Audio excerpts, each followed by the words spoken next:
A 0 DTE option tells me when the trade expires, but it doesn't tell me what the trade should be. In this video, I'll show you the 6-step process I used to go from a market view to a defined risk SPX setup. We'll choose the structure, place the strikes, calculate the maximum risk, and then build one on the platform using the market that we have that day. This is part of tastylive's collaboration with Cboe. The strikes may change from one session to the next, but the decision process stays exactly the same. 0 DTE means 0 days till expiration, and the contract expires at the end of the current trading day, even if it was listed earlier. In 2026, SPX options averaged about 4.9 million contracts per day, and the 0 DTE portion was about 3.3 million, or about 61%. Cboe estimated in May 2025 that retail represented roughly 50 to 60% of SPX 0 DTE trading. Participation is broad, but popularity doesn't make the risk smaller. SPX works well for this type of trade because the options are cash settled and European style. Settlement doesn't involve shares and the contracts cannot exercise early. Cboe offers daily SPX expirations, so I confirmed that the ticket shows the PM settled expiration for the current trading session. Standard AM settled SPX expirations also exist. The contract multiplier is $100, which means one SPX point represents $100 per contract. Cboe notes that near the money options become extremely sensitive to movement in the indexes as expiration approaches. That is why risk control matters on a same-day trade. Before I choose a strike, I decide what the trade is supposed to do.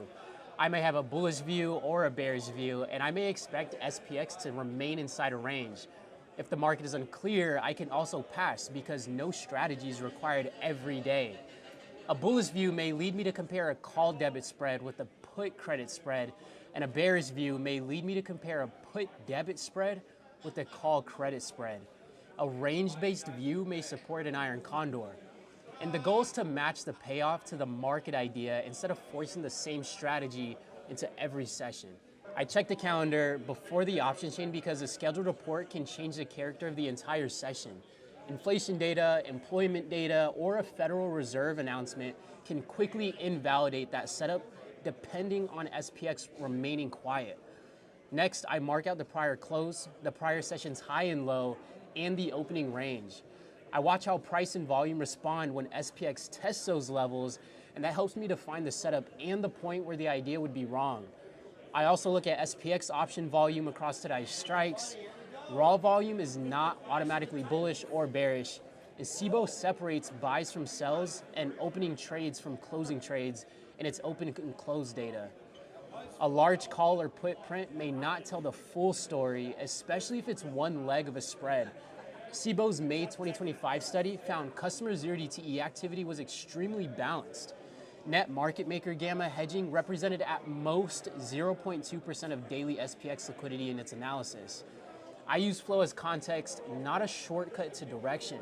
The platform's implied move or the at-the-money straddle gives me a rough reference for the movement being priced. It's not a forecast, so I compare it with the market's levels, price response, and option volume.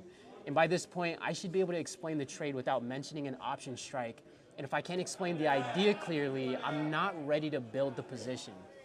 Now, once the view is clear, I choose the simplest defined risk structure that expresses it. A vertical spread can define both the directional exposure and the maximum risk.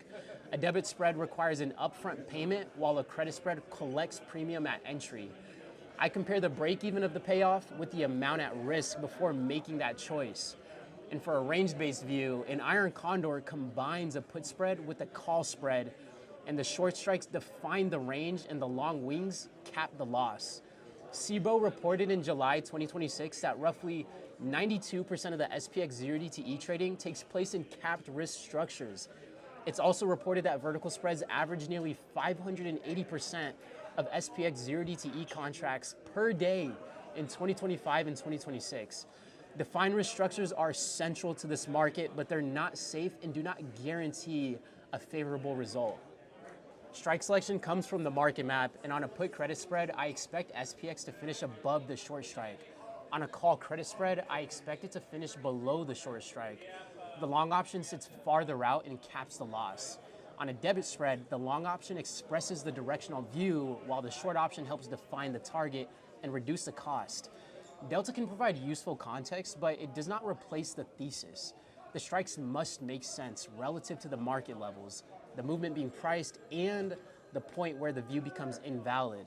Spread width affects both the payoff and maximum risk, so I choose it after setting the risk budget. Now, before I place the trade, I calculate the maximum profit and maximum loss. For a credit spread, the maximum profit is going to be the credit received.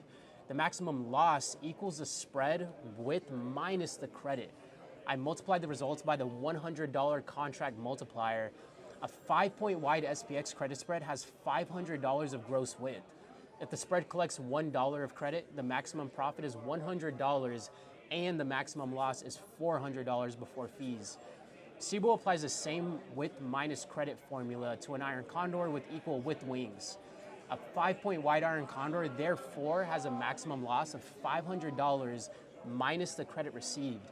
A high estimated probability of profit does not replace this calculation because a trade can often win and still lose more than it makes.